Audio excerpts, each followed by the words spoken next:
LA 침례교회 주일 오전 예배에 함께 참석하신 모든 분들을 주님의 이름으로 환영합니다.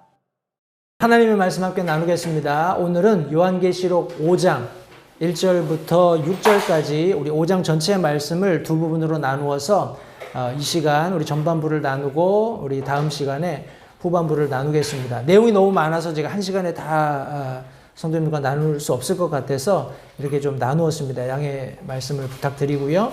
요한계시록 5장 1절부터 6절까지 있는 말씀을 통해서 지난 시간에 이어서 우리 처음에 사도 요한에게 말씀했던 그 음성이 다시 요한에게 들려오면서 이리로 올라오라 하면서 앞으로 일어날 일을 내가 보여주겠다 하는 그 음성에 따라서 사도 요한이 하늘에 열린 그 한 문을 통해 들어갔고, 거기에서 지난 시간에 제가 7가지를 보았다고 말씀을 드렸어요. 기억나시나요? 하늘의 왕좌와 그 왕좌 위에 앉으신 분이 계셨고, 그분 주변에 있었던 에메랄드빛 무지개를 보았고, 그 24장로와 그 왕자로부터 나오는 천둥, 번개, 음성들을 듣게 되었고, 그리고 뭐가 있었나요? 우리 네 생물이 있었고, 우리 뭐가 있었나요? 그 수정과 같은 유리바다도 보게 되고 하는 이런 여러 가지 내용들을 우리가 지난 시간에 함께 살펴보았습니다. 그런데 오늘은 독특한 장면이 성경에 기록되어 있어요. 과연 그것이 무엇인지 오늘 말씀을 통해서 함께 확인해 볼 텐데, 제가 말씀을 먼저 받들어 읽겠습니다. 요한계시록 5장 1절부터 6절까지의 말씀입니다. 또 내가 보매 왕좌에 앉으신 분의 오른손에 책이 있는데 그것은 안과 뒷면에 글이 적혀 있고 7 봉인으로 봉인되어 있더라. 또 내가 보매 한 힘센 천사가 큰 음성으로 공포하기를 누가 그 책을 펴며 그것의 봉인들을 떼기에 합당하냐 하되 하늘에나 땅에나 땅 아래에 있는 어떤 사람도 능히 그 책을 펴거나 들여다보지 못하더라. 그 책을 펴서 읽거나 들여다보기에 합당한 사람이 보이지 아니하므로 내가 많이 울었더니 장로들 중에 한 사람이 내게 이르되 울지 말라. 보라, 유다 지파의 사자 곧 다윗의 뿌리가 이기셨으므로 그 책을 펴며 그 책의 7 봉인을 떼시리라 하더라.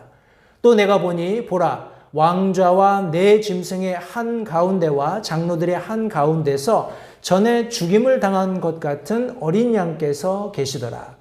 이 어린 양께서 서 계시더라. 그분께 7 뿔과 7 눈이 있었는데 이것들은 온 땅 안으로 보내어진 하나님의 7 영이라. 오늘 본문의 말씀을 가지고 어린 양께서 서 계시더라, 혹은 제가 이제 부제로 사도 요한의 눈물, 이런 제목을 적어 놓았습니다만, 과연 이 어린 양이 누구신지, 왜 사도 요한의 눈물을 흘리게 되었는지 말씀을 통해서 함께 교훈을 나누도록 하겠습니다. 말씀을 위해서 잠시 기도하겠습니다.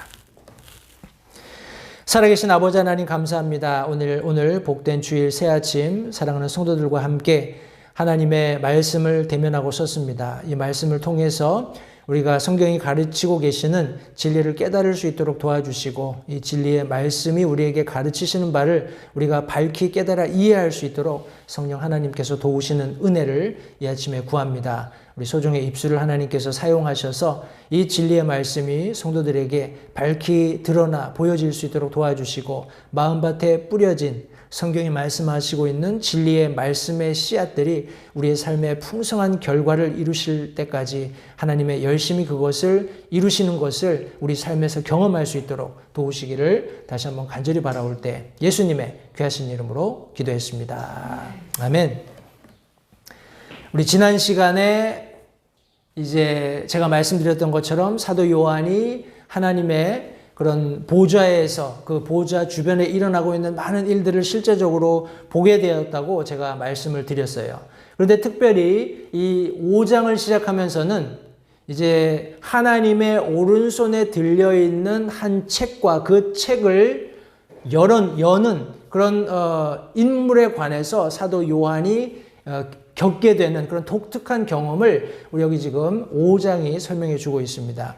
그래서 오늘 이 아침에 성도님들과 함께 그 말씀을 찬찬히 나누어 보기 원하는데, 우리 먼저 하나님의 손에 들린 책이 무엇인가 하는 것을 함께 살펴보겠습니다. 우리 말씀해 보시니까, 또 내가 보매 왕좌에 앉으신 분의 오른손에 책이 있는데 그것은 안과 뒷면에 글이 적혀 있고 7 봉인으로 봉인되어 있더라 라고 성경이 말씀하고 있습니다.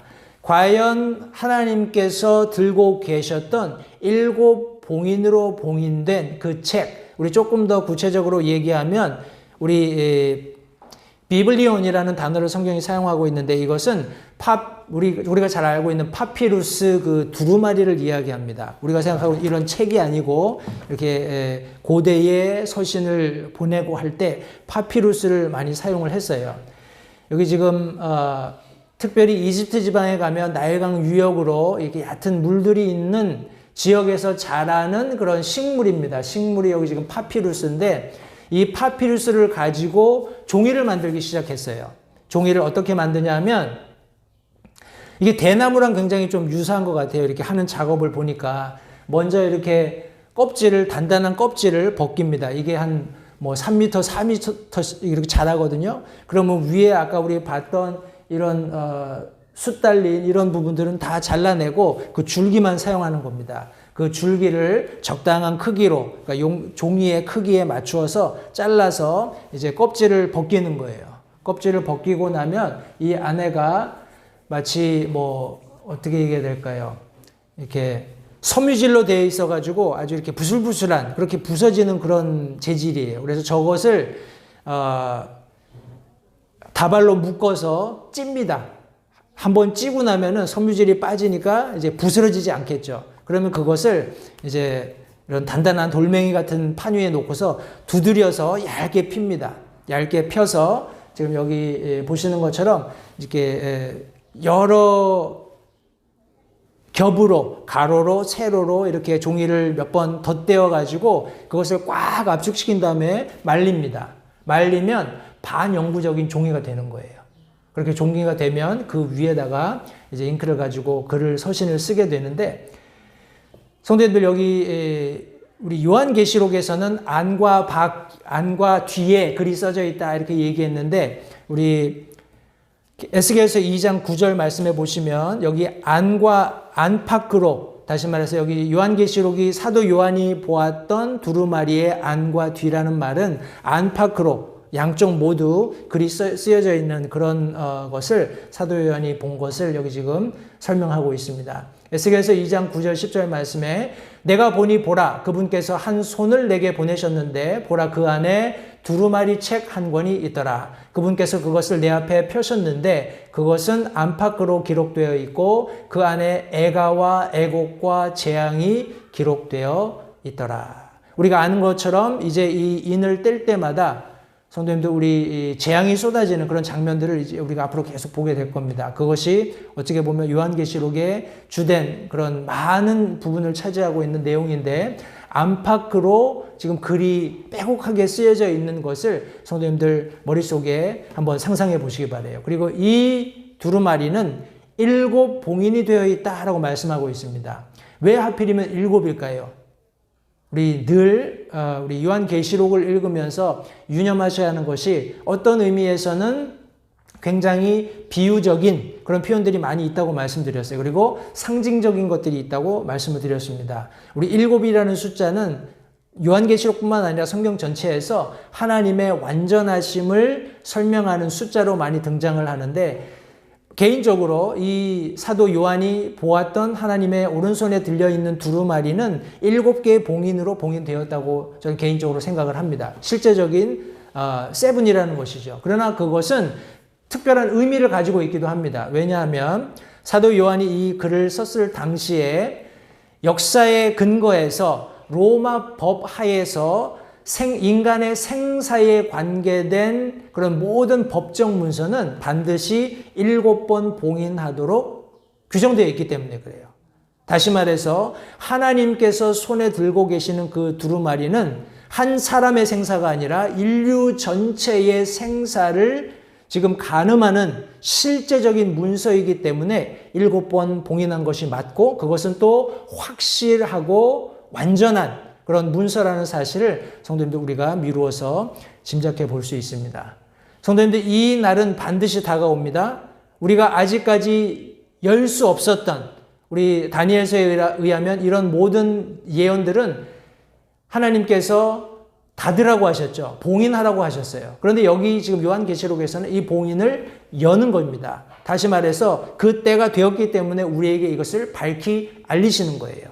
따라서 그 날이 다가오고 있다는 것 성도님들 기억하시고 그분의 손에 들린 이 책이 언젠가 펴질 때 이 세상에 종말이 도래하게 된다는 사실을 기억하시기 바랍니다. 우리 두 번째로 책을 펼칠 합당한 자를 찾는 그런 요한의 모습이 나옵니다. 하나님의 오른손에 지금 7 봉인이 된 두루마리가 들려 있어요. 그런데 중요한 것은 무엇이냐면 이것을 열어봐야 되는데 거기에 적당한 사람이 없었기 때문에 사도 요한이 굉장히 상심한 것을 성경이 말씀하고 있습니다. 우리 요한계시록 5장 2절부터 4절 말씀해 보시면 또 내가 보매 한 힘센 천사가 큰 음성으로 공포하기를 누가 그 책을 펴며 그것의 봉인들을 떼기에 합당하냐 하되 하늘에나 땅에나 땅 아래에 있는 어떤 사람도 능히 그 책을 펴거나 들여다보지 못하더라. 그 책을 펴서 읽거나 들여다보기에 합당한 사람이 보이지 아니하므로 내가 많이 울었다. 이렇게 성경이 말씀하고 있습니다. 성도님들 보십시오. 여기 지금 한 힘센 천사가 권능 있는 천사가 큰 음성으로 공포합니다. 다시 말해서 모든 사람들에게 지금 이런 인포메이션을 주는 거예요. 누구든지 자격이 합당한 사람이 있으면 와서 하나님의 손에서 오른손에서 저 두루마리를 받아서 인을 떼고 그 두루마리를 펴서 읽어보라는 거예요. 근데 여기 성경 말씀에 보니까 하늘에도 땅에도 땅 아래에도 그 어떤 사람도 이 힘센 천사가 공포한 내용을 그래 내가 해볼게 하고 나서는 사람이 없었다라는 거예요. 그래서 사도 요한이 울었다 하는 내용인데 성도님들 보십시오. 이 세상에는 많은 사람들이 세상에서 불거져 나오는 모든 문제에 대해서 내가 그것을 해결할 수 있다. 내가 한번 그것을 해보겠다 하고 나서는 사람들이 종종 있습니다. 그죠? 군사적인, 정치적인, 경제적인, 심지어 종교적인 그런 세속적인 관점에서의 문제들이 이렇게 부각되었을 때 내가 그것을 한번 해결해 보겠다 하고 나오는 자고하며 교만하게 자신을 드러내는 사람들이 더러 있다라는 거예요. 그러나 성도님들 지금 여기 이 힘센 천사가 큰 음성을 가지고 공포한 이 내용은 차원이 다른 겁니다. 하나님께서 어떤 내용을 거기에 담고 계시는지 아무도 모르잖아요. 그죠? 성도님들 혹시 그런 얘기 들어보셨는지 모르겠어요. 야, 내가 이거 할 엄두가 안 난다. 이런 거 들어보셨어요? 어떤 일을 할 때에도 내가 만약에 이 일을 하게 되면 예를 들어서 뭐 그런 거죠. 우리 한인사역에서도 가끔 그런 걸 했습니다만 지금 우리가 뭐 한 150명분 한다고 하는데 한 1000명분 식사를 해야 되는데 나 혼자 해야 돼요. 아이고 엄두가 안 된다. 나는 못합니다. 그렇죠? 같은 겁니다. 하나님께서 지금 이 힘센 천사를 통해서 큰 음성으로 모든 사람들이 들을 수 있게 하늘에 땅에 땅 아래에 있는 어떤 사람이라도 이 음성을 듣고 거기에 반응할 수 있다면 나와서 하나님의 오른손에 들려있는 7 봉인된 완전하고 완벽하고 반드시 이루어질 그리고 성취해야 할 그 일을 누구든지 와서 자격이 있으면 열어서 보라는 거예요. 그리고 그 일을 행하라는 겁니다. 그런데 아무도 그 음성에 반응하는 사람이 없었다는 겁니다. 자, 성도님, 과연 그 책을 펴는 것, 그 봉인들을 뗀다는 것, 뭘 의미할까요? 우리 성경에서 성도님들 그 책을 편다라는 의미는 그 책 안에 들어있는 모든 내용을 수용할 수 있는 지혜와 힘과 능력과 권위와 합당한 지위가 있어야 됩니다. 자, 우리 이제 제가 이렇게 코멘터리를 읽다 보니까 한 분이 그런 얘기를 했어요. 우리 구약 말씀에 보면 뭐 다니엘서라든지 에스겔, 이사야 모든 이렇게 대언서들 말씀을 보면은 하나님의 영감으로 쓰여졌기 때문에 우리가 그 말씀이 완전한 말씀이라는 것을 알지요. 그러나 그 대언서를 기록한 저자들은 자기들이 썼지만 무슨 내용인지 모르는 것들이 너무 많았어요. 이해가 되시죠? 예를 들어서 메시아의 우리 뭔가요? 처음 탄생과 세컨 커밍 그런 것에 대해서 대언서들이 기록은 했지만 이사야조차도 그 예수님의 재림에 대해서 정확하게 이해하지 못했어요. 그런데 우리는 성경 말씀, 완성된 성경 말씀을 통해서 그것들을 이해하고 있습니다. 그러나 여전히 미지 속에 있는 것들이 너무 많아요. 그런데 지금 하나님의 오른손에 들려있는 이 두루마리를 편다라는 것은 거기에 들어있는 모든 것을 이해하고 모든 것을 집행할 수 있는 힘과 지혜와 능력과 마땅한 권위가 있어야지만 가능하다는 겁니다. 가령 저 같으면 가서 하나님 제가 한번 펴보겠습니다. 딱 펴는 순간 딱 덮고 no thank you. 그럴 펼 자격도 안 되겠지만 성도님들 이 세상에 그 어떤 누구도 하나님의 손에서 7 봉인된 두루마리를 받아서 펴서 혹은 읽을 그 어떤 대상도 존재하지 않았다는 것을 기억하시기 바라요. 왜냐하면 이 책을 펴는 것 그것이 갖는 의미가 있다는 거예요. 성도님들 이 봉인을 떼는 것도 마찬가지입니다. 성경에서 그 봉인을 뗀다는 의미는 그 모든 내용이 그 두루마리 안에 있는 모든 내용이 그 두루마리를 받는 수신자들에게 미칠 모든 결과를 집행할 수 있어야 돼요. 그런 힘과 지혜와 능력과 권위와 합당한 지위가 있어야지만 그 인을 뗄 수 있다는 거예요. 7개의 인이 있다고 했잖아요. 그 인을 떼지 않으면 성도님들 그 책 안에 무슨 내용이 기록되어 있는지 알 수도 없다는 거예요. 누군가 그것을 하나님께로부터 받아서 인을 떼고 두루마리를 읽는다라는 것은 그 모든 내용을 이해하고 수용할 수 있어야 되고 그것을 실제적으로 행동으로 옮길 수 있는 힘과 지혜와 능력 그리고 권위가 있어야 한다는 사실을 성도님들 기억하시기 바랍니다.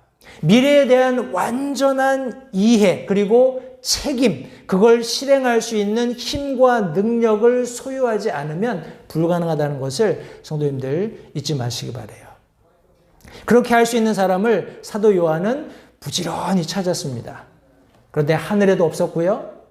땅에도 없었고 땅 아래에도 없었어요. 어떤 하나님의 창조물도 하나님의 손에서 두루마리를 받아서 읽거나 책을 펴거나 인을 뗄 만한 어떤 대상도 없었다라는 것을 성경이 말씀하고 있는 것입니다. 그래서 사도 요한이 어떻게 했나요? 성경 말씀을 보니까 울었다 그랬어요. 왜 울었을까요? 여기 2가지로 제가 말씀을 좀 드리겠습니다.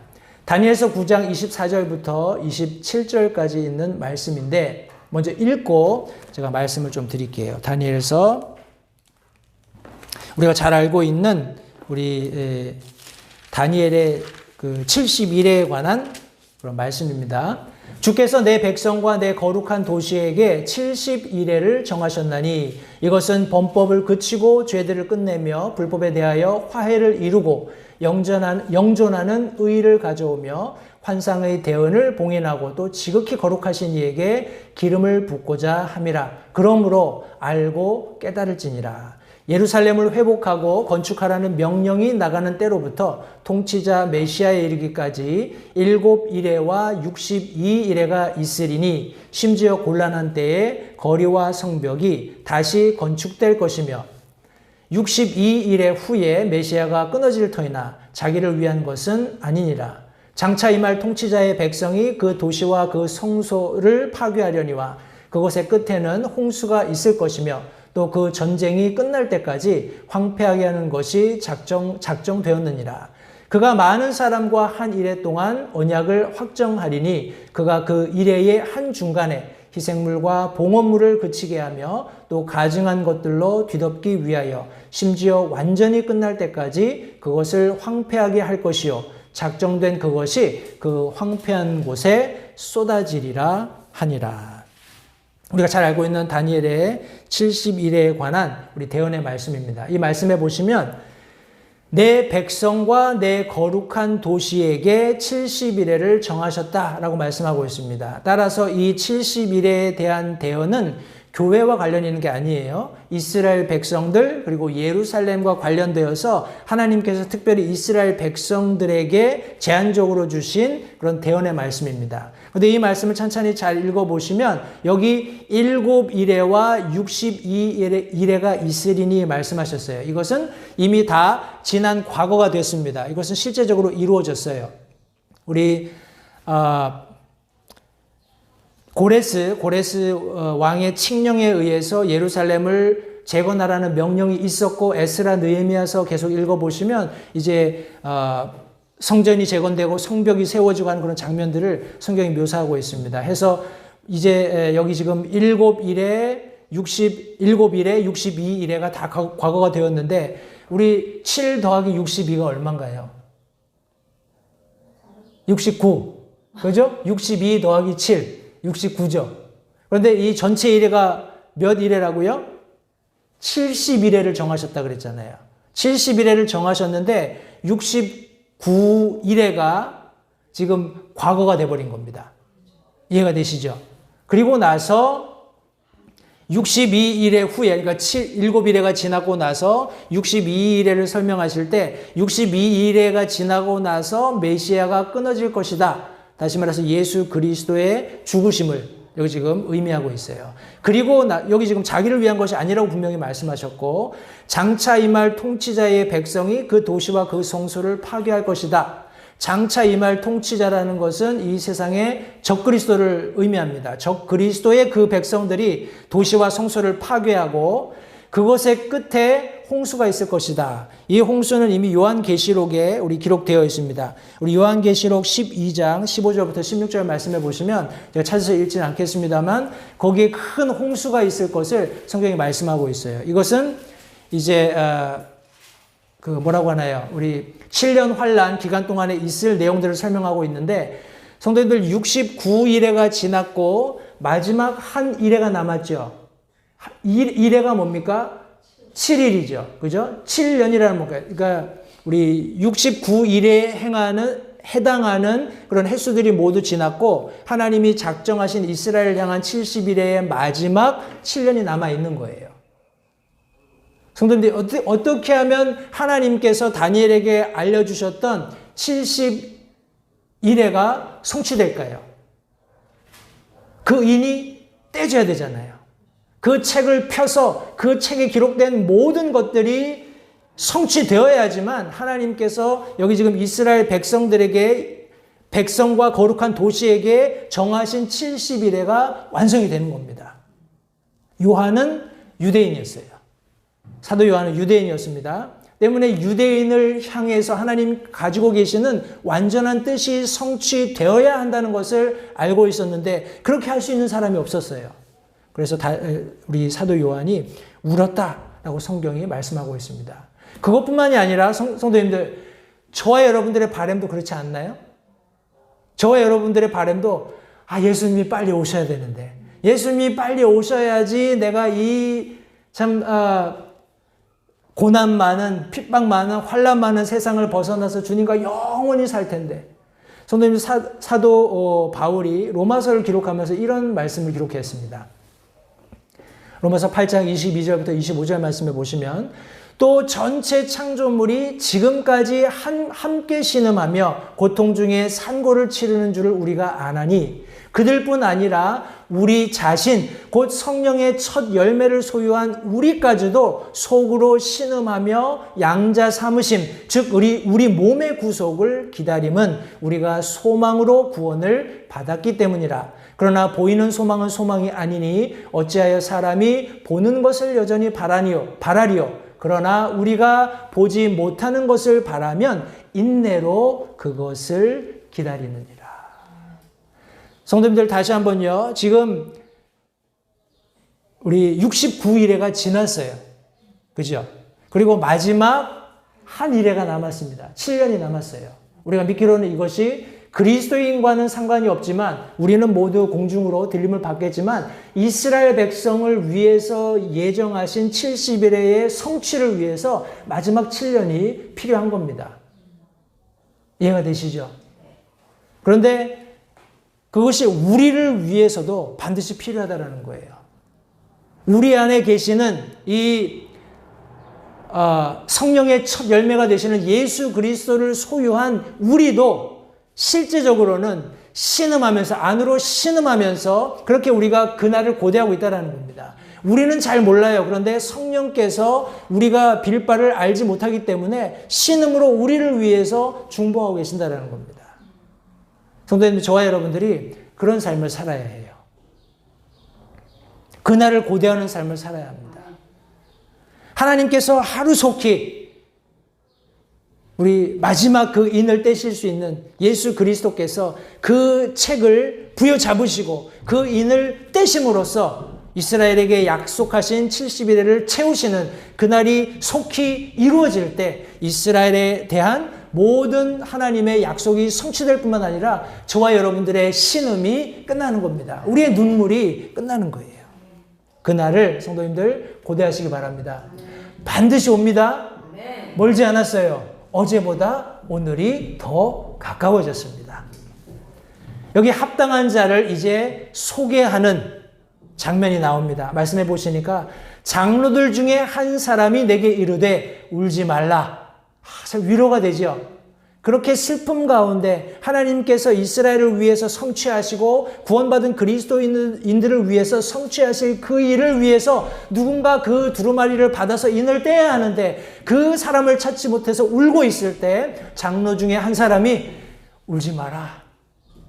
보라, 유다 지파의 사자 곧 다윗의 뿌리가 이기셨으므로 그 책을 펴며 그 책의 7 봉인을 떼시리라 라고 선포합니다. 그리고 나서 사도 요한이 이제 봤어요. 보라, 왕좌와 내 짐승의 한 가운데와 장로들의 한 가운데 전에 죽임을 당한 것 같은 어린 양께서 서 계시더라.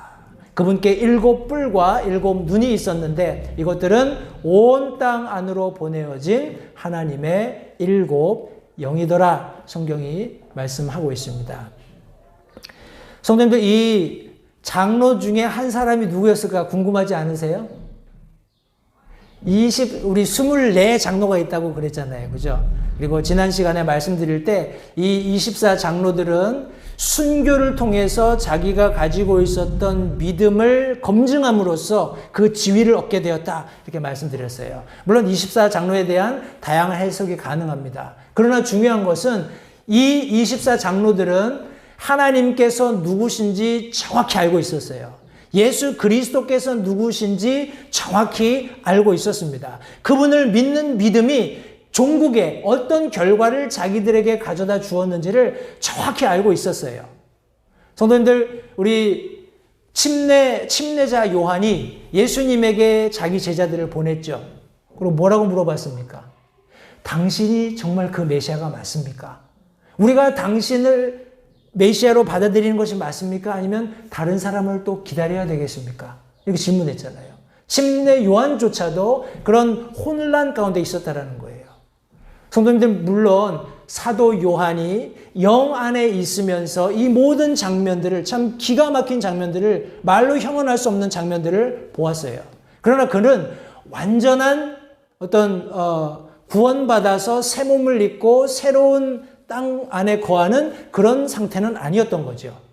반모섬에 유배되어 있을 때 하나님의 특별하신 섭리에 의해서 그를 영 안에서 취하셔서 많은 일들을 보여주시고 지금 있을 일, 앞으로 일어날 일, 이런 모든 것들을 하나님께서 보여주시는 과정 가운데 보게 된 것들을 여기 지금 기록하고 있는 겁니다. 예수님이 어떤 분이신지, 그분이 과연 심판주로 오실 때 어떤 역할을 하실 것인지 사도 요한이 다 알 수는 없었다라는 겁니다. 그러나 이 장로 중에 한 사람, 사도 요한에게 울지 말라라고 이야기했던 이 사람은 완전한 존재로서 하나님과 예수 그리스도가 누구신지 정확히 아는 가운데 이런 위로를 해줄 수 있었다라는 거예요. 성도님들 기억하십시오. 우리가 하나님 누구신지 알죠? 예수 그리스도께서 내게 어떻게 그 놀라운 은혜와 구원을 베풀어 주셨는지 알고 있죠? 아멘? 여러분, 저 신비스러운 막 이런 사도 요한이 봤던 뭐 왕자 위에 앉으신 뭐 에메랄드빛 무지개 이런 거 얘기하는 거 아닙니다. 저와 여러분들이 받은 구원에 대해서 말씀드리고 있는 거예요. 하나님께서 우리를 얼마나 사랑하시고 우리를 위해서 얼마나 큰 긍휼과 은혜를 베풀어 주셨는가. 그 긍휼과 은혜를 실제적으로 우리가 받기 위해서 예수 그리스도께서 또 얼마나 겸손해지셨고 귀한 보혈을 흘려주셨는가. 우리는 개인적으로 다 알잖아요. 그죠? 그럼 저와 여러분들이 해야 될 역할이 무엇이냐? 성도님들, 여기 세상 사람들에게 이렇게 얘기해야 돼요. 슬퍼할 필요 없어. 왜? 예수님이 계시거든. 내 죄를 대속해 주신 예수님이 너의 죄도 대속해 주실 거야. 내게 천국을 약속하신 그 하나님께서 내게도 천국을 약속해 주실 거야. 영원한 처소를 나를 위해서 예비하러 가시는데 너를 위해서도 예비하고 계셔. 울지 마. 이것이 얼마나 사도 요한에게 큰 위로가 되었을지 성도님들 한번 상상해 보시기 바라요. 이 세상에 많은 사람들이 이렇게 아무 소망 없이 울고 있습니다. 문제에는 직면을 해요. 문제에는 직면을 하는데 우리 얼마 전에도 신문에 보니까 참 안타깝습니다만 젊은 우리 연예인인 것 같은데 이렇게 자살로 생을 마감하는 그런 기사를 제가 본 것 같아요. 그런 우리 뉴스들이 너무 많지 않아요? 알게 모르게 성도님들 모든 사람들이 자기 삶에 직면한 문제들을 놓고 고민하고 있다는 거예요. 저와 여러분들이 그들에게 이런 장로 중에 한 사람 같은 사도 요한을 격려했던 그런 사람이 되어야 한다는 것을 성도님들 잊지 마시기 바랍니다. 여기 지금 사도 요한에게 이 위로하면서 이 장로들 중에 한 사람이 예수님을 소개할 때 뭐라고 얘기하냐면 유다 지파의 사자다 이렇게 얘기합니다. 우리 성경 말씀에 보시면 창세기 49장 8절 10절 말씀에 우리 야곱이 자기 아들들을 축복하면서 특별히 유다에게 이렇게 이야기합니다. 유다야, 너는 내 형제들이 찬양할 자니라. 내 손이 내 원수들의 목을 잡을 것이요 내 아버지의 자식들이 내 앞에서 절하리로다. 유다는 사자 새끼로다. 내 아들아, 네가 탈취한 것을 떠나서 위로 올라갔도다. 그가 엎드리고 웅크린 것이 사자 같고 늙은 사자 같으니 누가 그를 깨워 일어나게 하리요. 실로가 오실 때까지 홀이 유다를 떠나지 아니하며 법을 주는 자가 그의 발 사이에서 떠나지 아니하리니 그에게 백성이 모이리로다.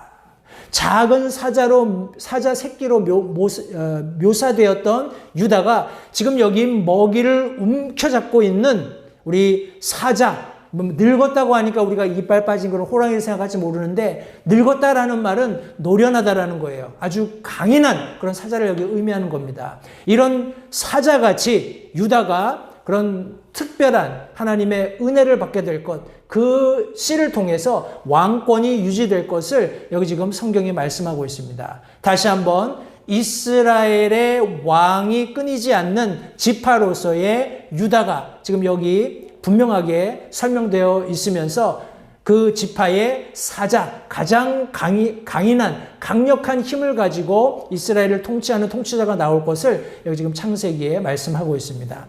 또 다른 한 표현은 유다 지파의 사자라고 묘사되었을 뿐만 아니라 다윗의 뿌리로 여기 묘사되었습니다. 우리가 잘 알고 있는 것처럼 우리 사무엘하 7장 8절부터 17절 말씀은 우리 다윗과 하나님께서 맺으신 언약이 묘사되어 있어요. 우리가 말씀만 빨리 읽어보겠습니다. 그런즉 이제 너는 내 종 다윗에게 이같이 이르라. 지금 하나님께서 대언자를 통해서 다윗에게 말씀하시는 겁니다. 만군의 주가 이같이 말하노라. 내가 너를 양우리에서 곧 양들을 따르는 일에서 취하여 내 백성 즉 이스라엘을 다스릴 치리자로 삼았고 내가 어디를 가든지 내가 너와 함께하여 내 모든 원수를 내 눈앞에서 멸하였으며 땅에 있는 위대한 자들의 이름 같은 위대한 이름을 내게 만들어 주었노라. 또한 내가 내 백성 이스라엘을 위해 한 처소를 정하고 그들을 심으리니 이로써 그들이 자기 처소에 거하며 다시는 움직이지 아니하리라. 또 사악한 자들이 다시는 예전과 같이 또 전에 내가 재판관들에게 명령하여 내 백성 이스라엘을 다스리게 하고 또 너로 하여금 내 모든 원수로부터 벗어나 안식하게 하던 때 이후와 같이 그들을 괴롭히지 못하리라. 또한 주가 내게 그가 너를 위해 집을 세우리라고 말하노라.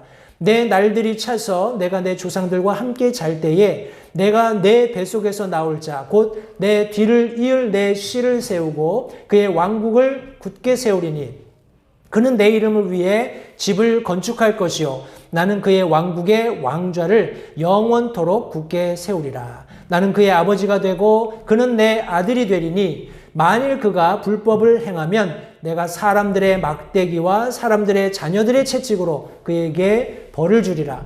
그러나 내가 내 앞에서 물리친 사울에게서 내 긍휼을 빼앗은 것 같이 그에게서 그것을 빼앗지는 아니하리라.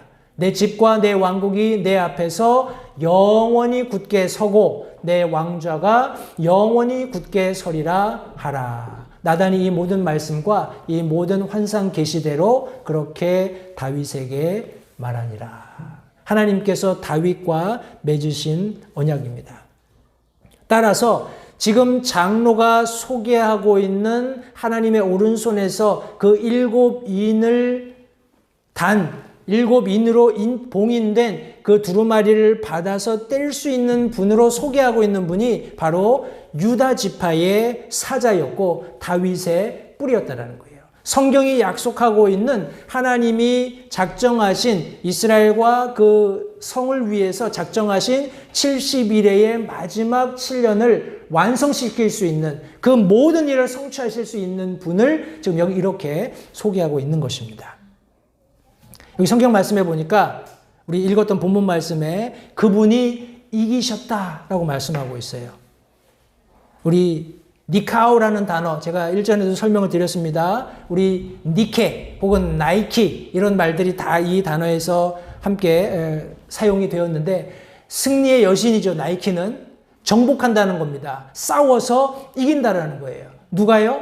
지금 이 장로 중에 한 사람이 사도 요한에게 소개해 주려고 하는 하나님의 오른손에 있는 그 두루마리, 일곱 봉인된 두루마리를 받아서 그것을 펴서 읽으실 수 있는 분으로서 한 분을 소개하고 있는데 그분이 바로 우리 성경 말씀에서와 같이 유다 지파의 사자이며 또 다윗의 뿌리로 계시는 승리하신, 이기신, 싸워서 승리를 거머쥐신 분이라고 성경이 말씀하고 있습니다. 어디에서요?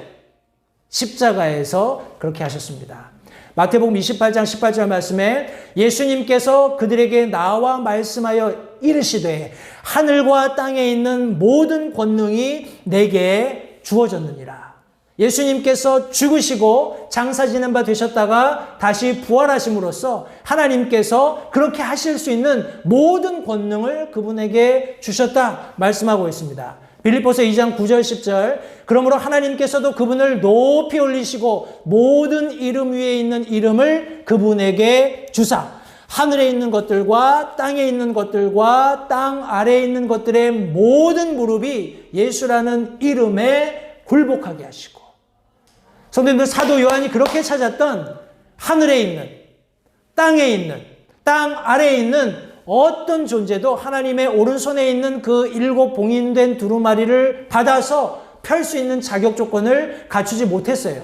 그런데 하나님께서 자기 자신을 겸손하게 낮추시고 십자가에 죽기까지 복종하신 예수 그리스도께 그분을 높이 올리셔서 모든 이름 위에 있는 이름을 그분에게 주셨다고 성경이 말씀하고 있고 하늘에 있는 것들 땅에 있는 것들, 땅 아래에 있는 모든 무릎이 예수라는 이름에 굴복하게 하셨다 말씀하고 있습니다.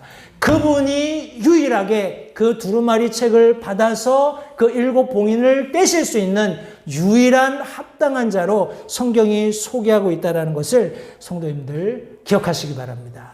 드디어 그분이 출현합니다. 어린 양의 출현을 함께 보고 말씀을 마치겠습니다. 또 내가 보니 보라, 왕좌와 내 짐승의 한가운데와 장로들의 한가운데에 전에 죽임을 당한 것 같은 어린 양께서 서 계시더라. 그분께 7 뿔과 7 눈이 있었는데 이것들은 온 땅 안으로 보내어진 하나님의 7 영이더라. 성경이 말씀하고 있습니다.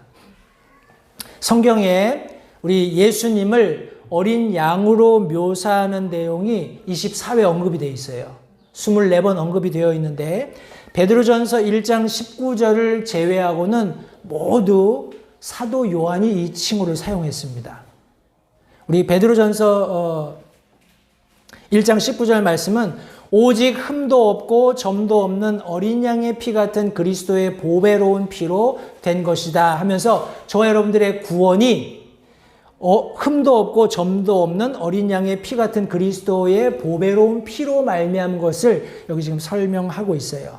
그런데 그 이외에 다른 모든 우리 예에서, 성경 안의 예에서 예수님이 어린 양으로 묘사되었을 때 사도 요한이 그렇게 설명을 했습니다. 근데 질문을 하나 제가 드려볼게요. 왜 하필이면 예수님을 어린 양으로 묘사를 했을까요? 우리 하나님 앞에 희생 헌물 드릴 때 우리 구약에서도 제사 그 시스템을 보면 뭐 비둘기를 잡아서 드리기도 하고 뭐 황소를 잡아 드리기도 하고 송아지를 잡거나 염소를 잡거나 이렇게 하잖아요. 그죠? 기왕이면 황소 아주 큼직하고 이렇게 뭔가 드려서 하나님 앞에 많이 태울 게 있는 그런 대상을 우리 성경이 묘사해도 됐을 텐데 왜 하필이면 어린 양이었을까요? 순종. 정답.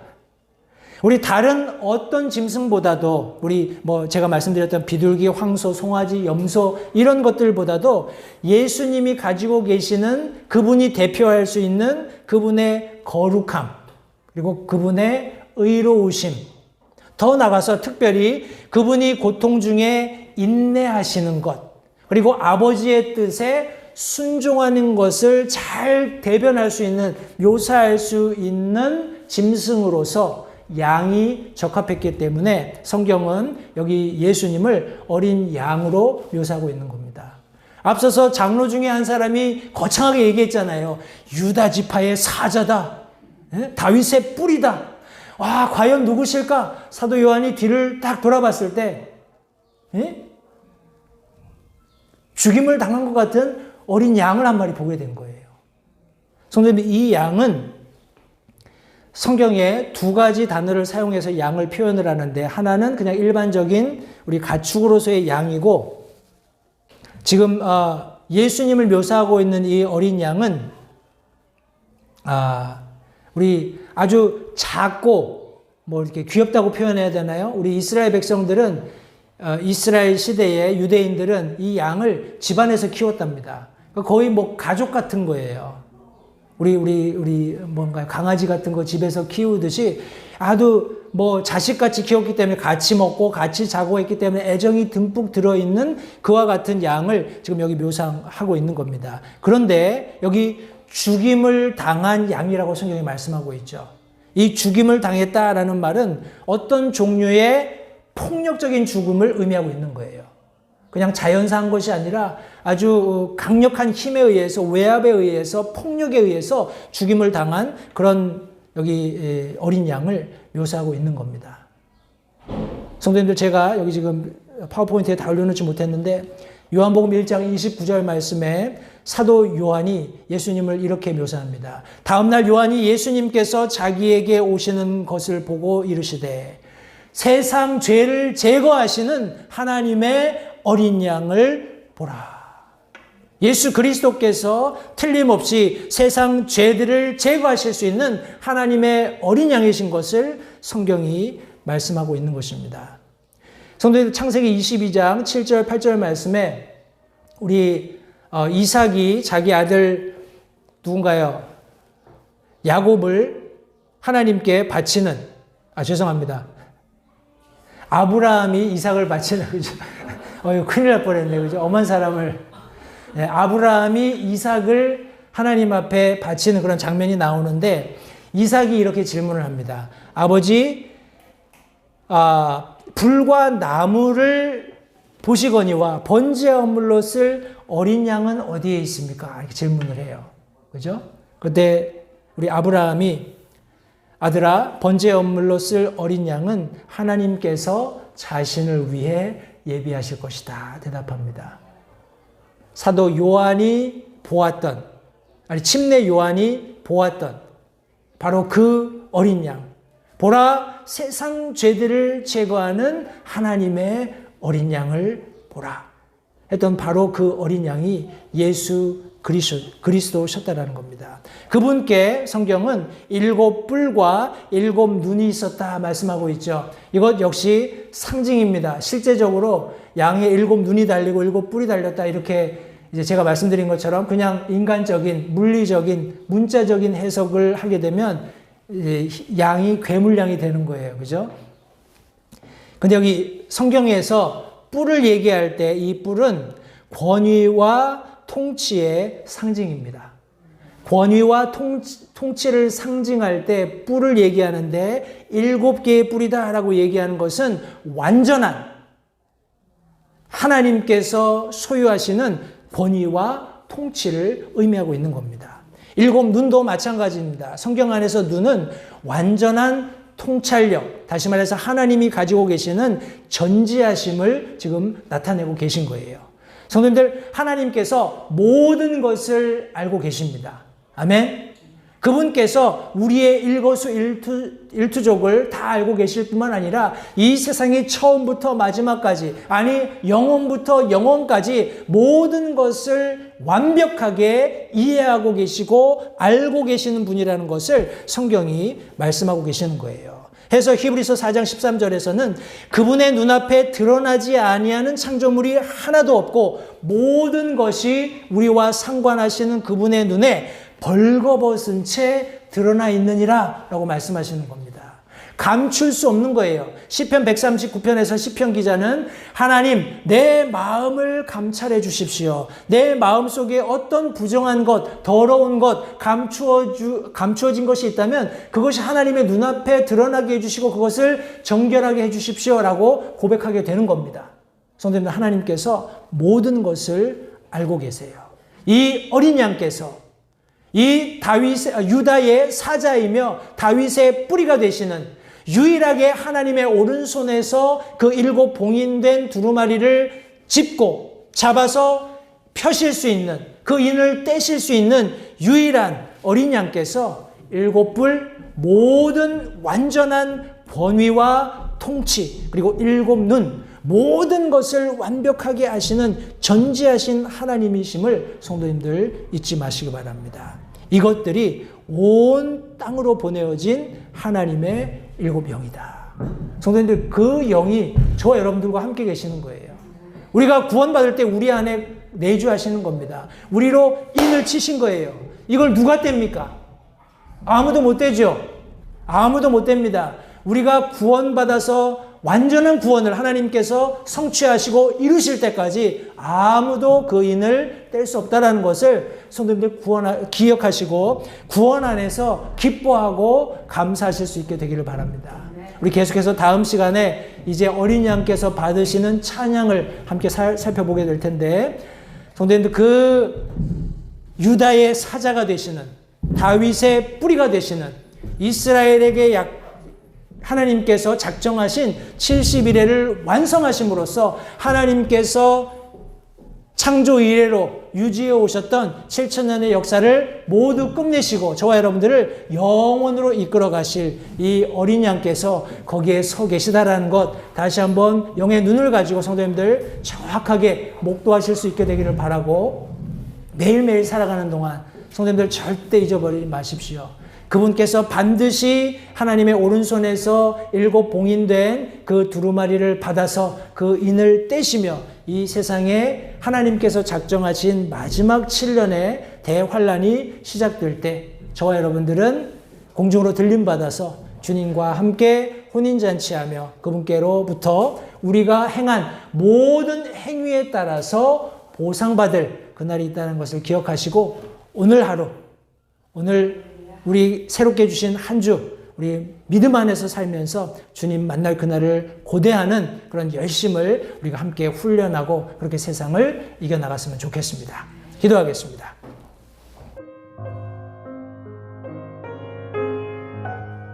잠시 들으신 말씀에 따라 결단하는 시간을 가지시기 바랍니다. 하나님께서 무엇을 말씀하시든지 따르기로 결단하십시오. 하나님께서는 순종하는 자들을 존중하십니다. 아직 예수님을 개인의 구주로 영접하신 사실이 없으시다면 자신이 죄인됨을 인정하며 하나님께 나오는 자들을 하나님께서 받아주신다는 확실한 말씀에 근거하여 다음과 같이 기도하십시오. 하나님, 나는 죄인입니다. 나는 내 죄로 인해 죽을 수밖에 없음을 압니다. 그러나 예수님께서 내 죄를 위해 십자가에서 피 흘려 죽으시고 사흘 만에 다시 살아나셔서 내 죄값을 모두 지불하셨고 내게 새로운 생명을 약속하셨음을 믿습니다. 지금 이 순간 예수님을 내 마음에 모셔드립니다. 내 마음에 오셔서 나의 주와 그리스도가 되어주십시오. 예수님 이름으로 기도했습니다. 다음과 같이 기도하셨다면 여러분은 성경 말씀대로 구원을 받으셨습니다. 계속해서 주 안에서 함께 자라가는 복된 교제가 있기를 간절히 바랍니다.